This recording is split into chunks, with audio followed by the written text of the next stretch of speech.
Hello everyone, today we will talk about how to fix or how to solve the problem of a NeuroNation app. You will click on settings.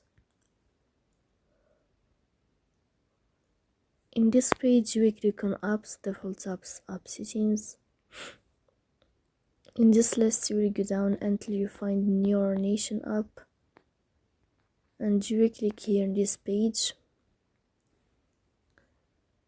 Then this page of app info you will click on first stop and you will click OK. Here you will enter to the window of storage. Then we click on clear cache, but pay attention, don't click clear data because that can delete your account. In the end you can turn off your phone and you can restart your phone again, so please don't forget to support us by like and subscribe.